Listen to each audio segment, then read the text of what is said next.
वालेकुम, क्या हाल चाल है। मैं ठीक हूँ और उम्मीद करती हूँ आप भी सब ठीक होंगे। तो यहाँ मैं आ गई थी किचन में क्योंकि बहुत मसला हुआ हुआ है गैस का। तो मैंने कहा फटाफट अपना काम कर लेते हैं यहाँ पे ख़त्म।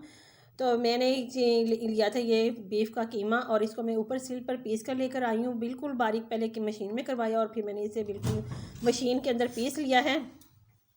और इसके अंदर मैं डाल रही हूँ बेसन है 2 चम्मच, उसको मैंने तवे पे भून ली है। और सुरख मिर्च है, नमक है, गरम मसाला है और छोटी छोटी हरी मिर्च है और सब्ज़ धनिया है। और इसके अलावा लहसुन अदरक का पेस्ट और थोड़ी सी खशखाश मैंने पीसी है पीस कर। और इन सब मसालों को मैंने पीस कर अच्छे से मिक्स कर लूँगी। और 2 चम्मच मैंने डाले हैं इसमें कुकिंग ऑयल। कुकिंग ऑयल डालने से ना कोफ्ते ना बहुत ही सॉफ्ट बनते हैं, बिल्कुल भी सख्त नहीं होते। मतलब कि ना आप आराम से इजीली उसे तोड़ तोड़ सकते हैं तो इसे अच्छे से मिक्स कर लूँगी। और मिक्स करने के बाद में जितना साइज़ आपने बड़ा रखना है उतने साइज़ के आप कोफ्ते बना लें। बड़ा रखना है बड़ा रख लें, छोटा करना है छोटा कर लें। मुझे अपने हिसाब से कोफ्ते बना के तैयार कर लिए हैं। अब मैं इसको रखती हूँ एक साइड पर। तो कोफ्ते हमारे तैयार हो गए। और इससे पहले अब मैंने कहा मसाला बनाने से पहले ना मसाला बना लेती हूँ। इसके अंदर भी मैंने डाला है लहसुन अदरक का पेस्ट, 2 चम्मच सुरख मिर्च डालिया, 1 चम्मच साबुत धनिया डाला है मैंने, साबुत में पिसा हुआ। और थोड़ी सी हल्दी डालकर मैंने इसमें पानी डालकर इसे मिक्स कर लूँगी। और फिर मैं इसे मसाले में मतलब कि भुनाई में डालूँगी और यहाँ पे मैं डालूँगी 2 चम्मच कुकिंग ऑयल। और इसमें मैं प्याज डाल दूँगी और प्याज को मैं फ्राई करूँगी। फ्राई करने के बाद मैं इसे निकाल लूँगी अलग से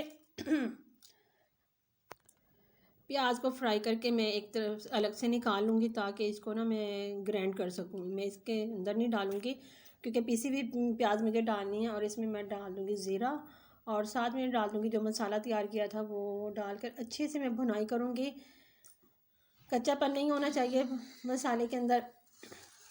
इसमें थोड़ा सा डाल देंगे पानी ताकि हमारी अच्छे से भुनाई हो जाए। और इसके अंदर अच्छा मैं कोफ्तों में ना टमाटर वगैरह का इस्तेमाल नहीं करती। और दही ली थी मुझे तकरीबन 1 पाव दही थी। और जो प्याज फ्राई की थी, इन दोनों चीज़ों को मैं ग्राइंड कर लूँगी ताकि प्याज भी मेरी इसके अंदर पिस जाए। और उधर मेरा मसाला भुन जाएगा तो मैं उसके अंदर कोफ्ते डाल दूँगी।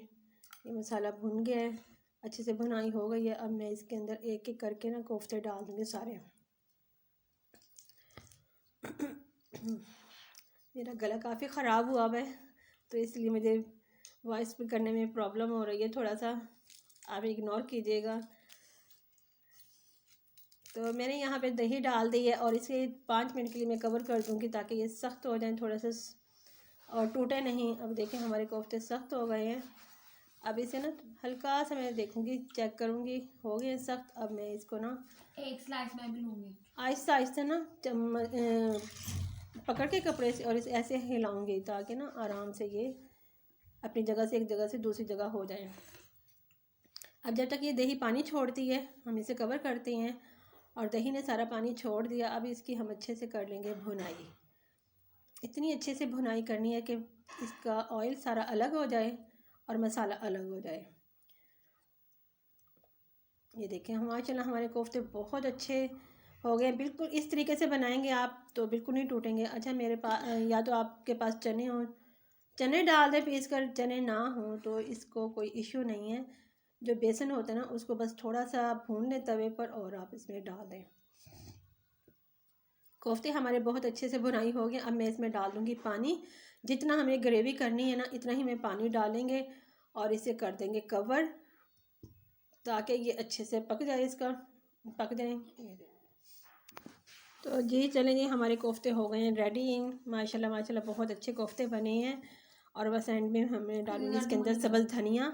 और आज की मेरी ये रेसिपी व्लॉग पसंद आया हो तो प्लीज़ प्लीज़ लाइक और शेयर एंड सब्सक्राइब कीजिएगा। और तब तक के लिए इजाज़त, अपना बहुत सारा ख्याल रखिएगा और मुझे अपनी दुआओं में याद कर रखिएगा। तब तक के लिए इजाज़त, अल्लाह हाफिज़।